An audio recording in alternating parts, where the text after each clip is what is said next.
You see the PowerPoint, and yep, we see the slides. And okay, so our next speaker is Jolante van Wijk. And her title of the talk is R2R, an update on activities from the rifts, rifted margin, and seafloor spreading. So please take it away. Okay, thanks so much. And my apologies for not being able to be present in person during this meeting. So what I would like to do today is give you an update on where the rifted margin, seafloor spreading, and backyard basin community is heading. So this initiative is called R2R. And so during this talk, I will give you some background on how these communities were funded in the past. And so you've just heard about that to some extent with the GeoPRISMS talk. And I'll also talk about research questions that have been discussed and where we think we might be heading in the future. So this talk was put together by several people, and I first want to thank Joyce. So Joyce is, I think, in person at the meeting in Honolulu. Online is Dennis Harry, Tyrone Rooney has been involved, and then what I call the R2R team, that I'll introduce that team later. So online is also Zach Allen, for example. So what I'll first do is talk about how rifted margin, seafloor spreading, and backyard basin studies were funded in the past, and then go towards where we are now. So I'm going to start with the continental rift zones and rifted margin studies. So in the last decades, they were funded to a large extent by the margins and GeoPRISMS programs that you just heard more about. And these programs, as you heard earlier this morning, they were focus site oriented. So a focus site could be, for example, the Gulf of California, the East African Rift Zone, or a portion of the US East Coast. For example, the portion that you see on the map towards the lower right. So that means that studies concentrated on these focus sites. So that has several advantages that I'll mention in a few minutes. So the approach, the funding approach and project approach of these programs was as follows. So earlier on in the program, studies that focused mainly on data gathering and data analysis were funded. Then added to that mix were conceptual, numerical, and analog modeling studies. And these programs ended with synthesis and integration studies. So what was unique about the GeoPRISMS program is that it crossed continental boundaries, so coastlines. And you can see that on the map towards the right. This is the portion of the US East Coast. And you see deployment both onshore and offshore. So a similar story for the spreading ridge and backyard basin communities. So Ridge 2000 was the most recent NSF-sponsored program. Also, this program was focus site oriented. And great about the Ridge 2000 program was that the research activities spanned a broad range of disciplines. So not only the traditional geology, geochemistry, geophysics, but also biology, for example, and hydrothermal vent fluid dynamics. And also these programs ended with integration and synthesis efforts. And a very nice example of this you can see in this picture. So what you see in this picture is a bathymetry map, very detailed, of a portion of the East Pacific rise, including the Clipperton fracture zone. And as you can see, a couple of seamounts. And this particular study, for example, put together the data sets that were gathered so far from bathymetry and other topics and created these bathymetry maps that we're still all using today. So the legacy of these programs is fantastic. So in the first place, we have academic, which means publicly available to everybody, data sets of rift zones, rifted margins, backyard basins, spreading ridges that were not available previously and that complement all the studies. So think about it, before these initiatives, public data on rifts, rifted margins, spreading ridges, backyard basins were very sparse, and sometimes basically did not go further than pilot studies. So this changed the whole picture immensely. Now, these data sets and the insights that we've gathered from it form now a knowledge base for understanding rift evolution, seafloor spreading, structure of rifted margins, for example. They form a knowledge base for new conceptual models that are coming out and being developed. and for formulating the next generation of research questions. Furthermore, it's important, I think, to recognize that there's a demonstrated value in the intellectual breadth of these experiments. So they were literally cross-disciplinary and coastline crossing, as I just mentioned. And that helped us tremendously get a basic understanding of how these systems work. Also characteristics for the past was that the rift community, so I'm now talking about continental rifting and continental breakup, that community or those communities were separate from the spreading ridge and back arc basin communities. And in the remaining of this talk, I will tell you that there are ideas about maybe we can combine these rift and ridge communities and facilitate more communication between them.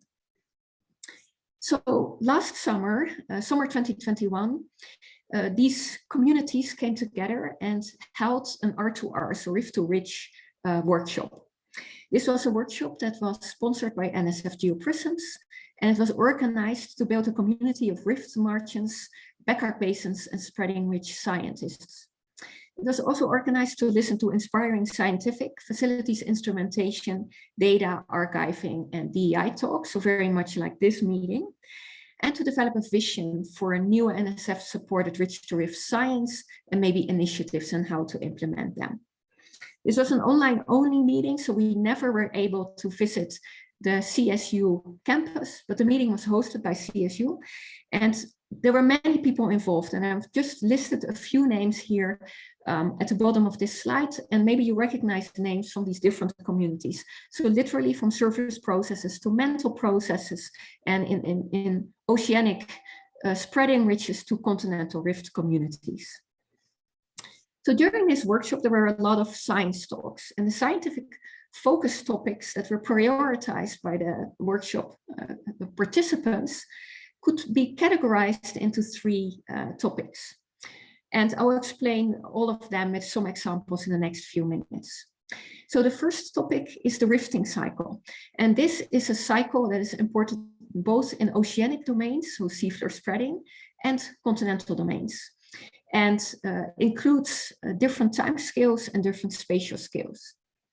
The next cluster of topics focuses on breaking a tectonic plate. So this is both, again, breaking of an oceanic plate, for example, when you have the jumping of a spreading ridge, and also breaking of a continental plate and causing continental breakup. Simultaneously, there's healing of the old plate boundary. So, for example, when a spreading ridge jumps, the oldest spreading ridge becomes extinct.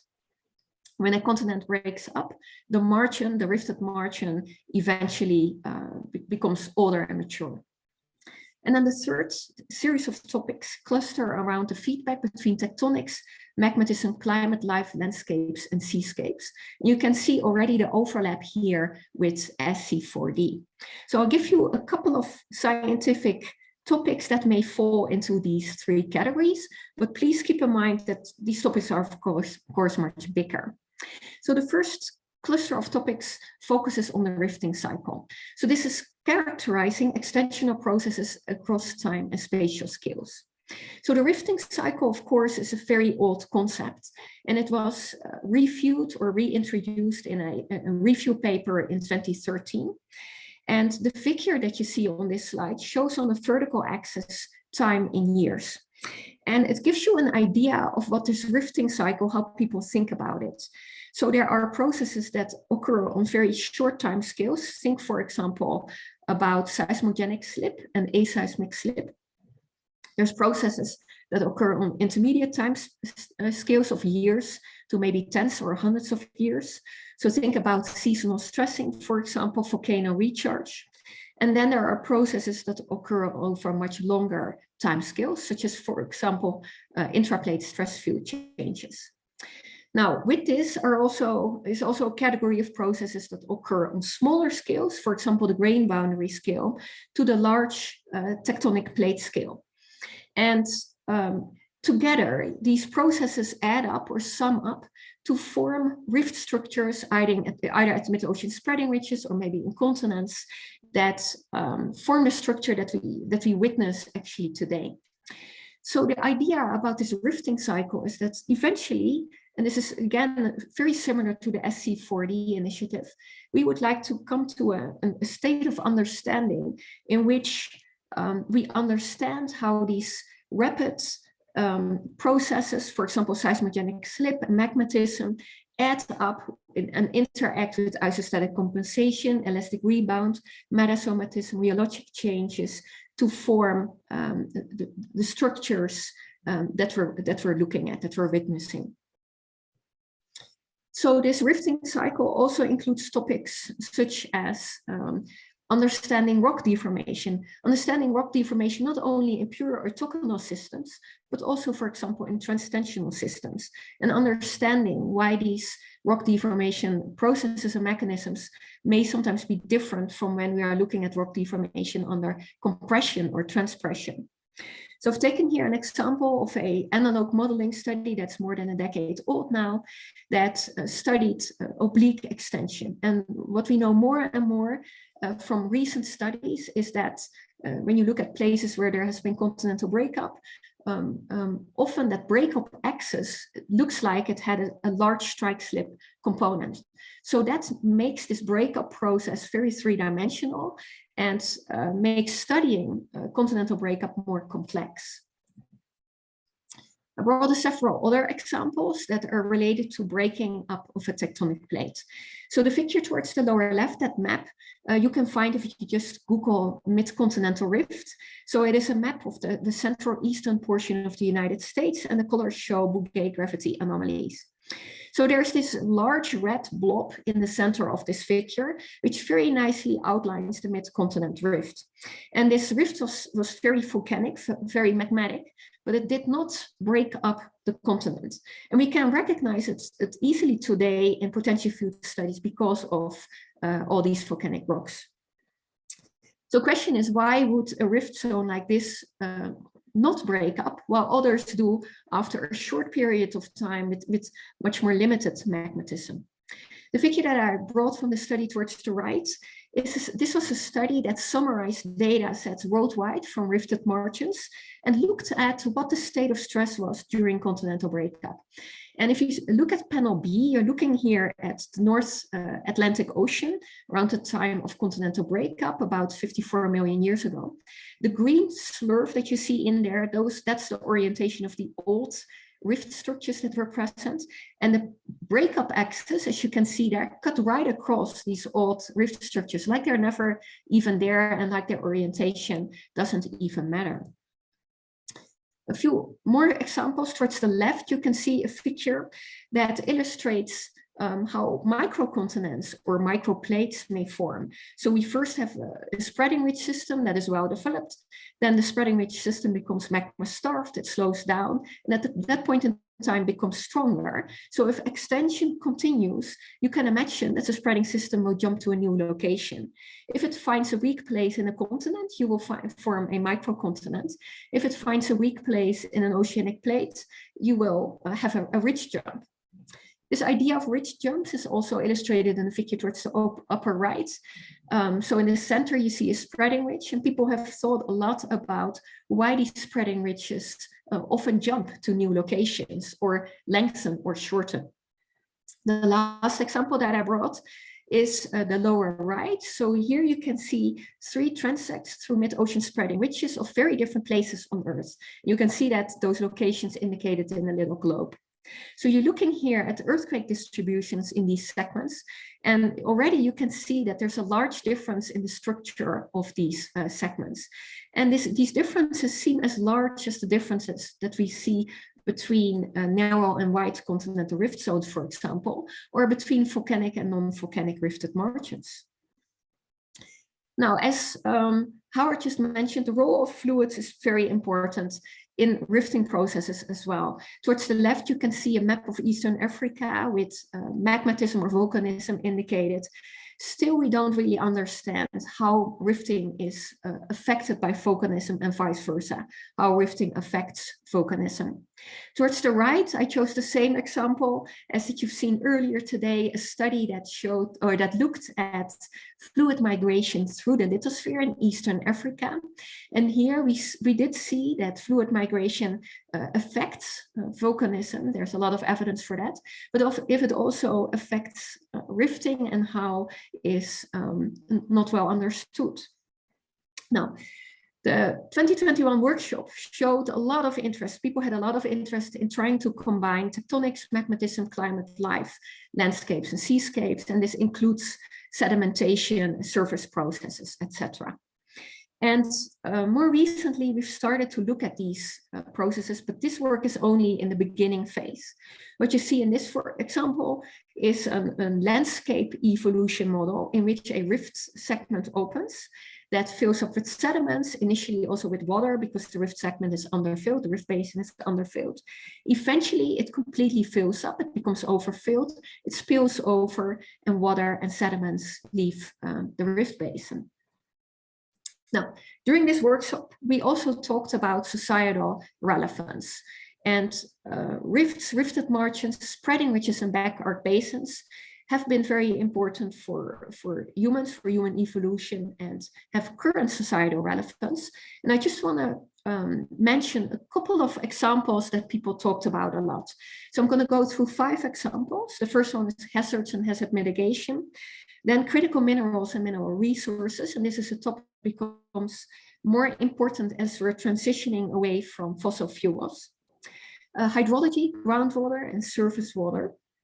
Energy resources and energy transition. And again, you may be aware of the Biden's administration efforts to move away from fossil fuels and try to obtain a carbon neutral energy economy. And in that energy economy, rifts and rifted margins and back arc basins and spreading ridges will play an important role. And the last topic that I will mention is the topic of land use. So first, going to hazards, there's many hazards that we're looking at when we're considering extensional zones. The upper left shows you a figure of the East African Rift Zone with surface deformation. The lower left shows you a photograph from the Gulf of Mexico. So this is an old rifted margin. So as climate changes and how do you say it? Sea level may vary and may increase in certain location. Flooding events are going to increase even more. Towards the right, I brought an example that shows an example of an undersea and a marine landslide. So a submarine landslide. So you're looking here at the east coast of Africa, and the green blurb that you see in that middle lower panel and in the right panel, that's an enormous landslide. This is the second biggest landslide documented ever. So hopefully you can see the scale there, the 1 degree north-south scale and the 1 degree east-west scale. So you can imagine if a landslide like that, submarine landslide, would occur today, what the impacts could be on ecology, but also, for example, on tsunami generation. Furthermore, the panel that you see in the upper part with the focal mechanisms indicates or suggests, there are several studies that suggest that maybe here on the east coast of Africa, this westernmost Indian plate may be experiencing rifting. This example is about mineral exploration and mineral resources, and I brought a rather extreme example to show here today. So you may be aware that mining companies and energy companies are exploring mid-ocean spreading ridges for mineral resources. And how they do that is shown here as an example. So they may look, for example, at relationships between potential field anomalies, fracture and fault densities, and hydrothermal field densities. And as you know, a lot of the mineral precipitation happens around these hydrothermal fields. So this is a way for them to correlate and to find locations for exploration. For hydrology, I brought an example that is a few years old. You may have seen this. This was widely advertised. So a study led by Kerry Key found a huge freshwater aquifer below the shelf, the continental shelf on the US East Coast. So large potential for future freshwater resources. And then the one but last example that I took with me is shown here. So this is related to the energy transition that has started in the United States. So the figure towards the left shows a map of southern Colorado and northern New Mexico. And the colors that you see there indicate the Raton Basin. Today, this is a foreland basin, but it formed on top of the old margins of the Cretaceous Seaway. And these colors indicate the thicknesses of coal seams in this area. This coal was traditionally used to develop large portions of Colorado, and the methane that is in the coal seams is today fueling literally these Colorado cities. So for the energy transition that is going on, we need places to sequester CO2, and we need places to store hydrogen. And basins like these are being used, so these are old ocean margins, are being studied together with modern ocean margins and modern rift basins for storage potential. The figure towards the upper right is from Potsdam, and this figure relates to hydrogen storage. So in this new energy economy, it's anticipated that we need to store hydrogen for seasons, for example, underground in large volumes. And the best places to do that are sedimentary basins. So here, rift basins and rifted margins, continental shelves, may play an important role as well. So my last example is land use. So as you know, human development, human migration has been affected in the course of human history strongly by where rivers flow, for example, flooding events and stability in hydrology and water resources. This is just an example from central New Mexico. You see here the Rio Grande River flowing. This is a place where almost every day is sunny and there's very little rain. And still today, agriculture is only possible in this thin zone around the Rio Grande River. So understanding water supply, how climate change affects continental rift basins is absolute of societal relevance. So this is the conclusion of my talk. So where are we going next? So you may realize that we are about 2 years behind the SC4D initiative. This newly formed community is coming together now to work on a white paper for NSF, to work on follow-up meetings, town halls, webinars, etc., to develop a vision plan, and to explore synergy with other initiatives, because it's very clear that there is considerable overlap in scientific and societal interests. So we would also like to invite you to get into contact with us if you want to be involved, have questions or concerns. So at this meeting in person, Joyce is present, so I put her email address up here. But please also feel welcome to contact myself or any of the other names that I mentioned earlier. So that is all that I had for you today.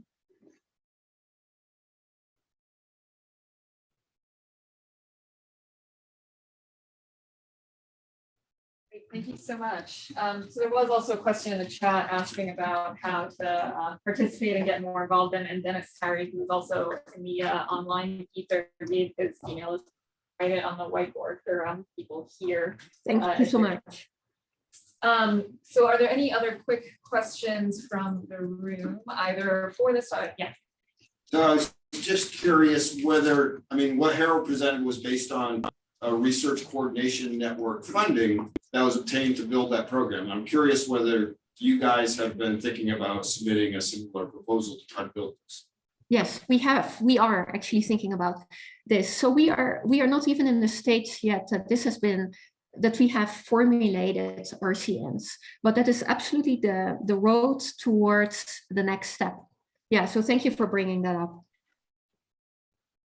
Other questions? Yeah. Zach is also here. Oh, yes. also coach in, just FYI. Yeah, absolutely. Any other questions, comments? I do have a question just generally for the kind of mix of rift and subduction presentations that we saw, you know, talking about synergies looking forward, and, you know, these two distinct initiatives coming out of GeoPRISMS, whereas GeoPRISMS was this where we were all together, and that's why we have both rift and subduction people here today. So just wondering if you could either you, Jolante, or Harold comment a little bit more on what you see the interaction between these two communities being in the future. Yeah, Harold, would you like to? You can talk about Harold. I can talk from anywhere, okay. Great, yeah, I think that what Jolante just said at the end is really important, an opportunity to do some collaborative discussions, which haven't largely happened so far, I would say. I see some really good potential synergies. One is the scientific targets may be geographically different, but we use a lot of the same technical developments of instrumentation, observation, and modeling and sort of data analysis capabilities. So that's obviously areas of big synergy. Then many of the processes, like let's say rheology of fault materials and so on, fluid involvement in these tectonic processes obviously have huge influence. So we would welcome an SC4D to our, essentially, approaching us to come together for some discussion on what are those synergies and overlaps. That would be a good thing to get out.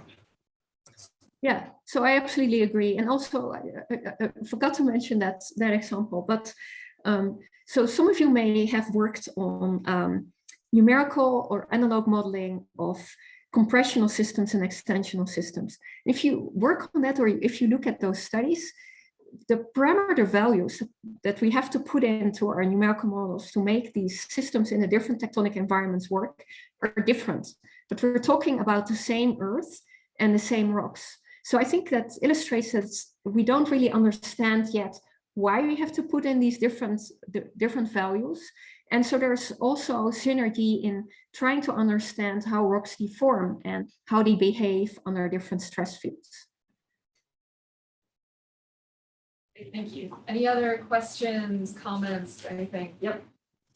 Yeah, thank you so much, Jolante. That was a great talk. I was curious from the conversations that you guys have been having, if you pointed out the advantages of a kind of focus site model, but also at least for the rifting and ridge communities, how it develops sort of separate communities. And I was curious if a different model was being envisioned so far in these conversations that might be more geographically distributed and cover more places, or if there were thoughts about that.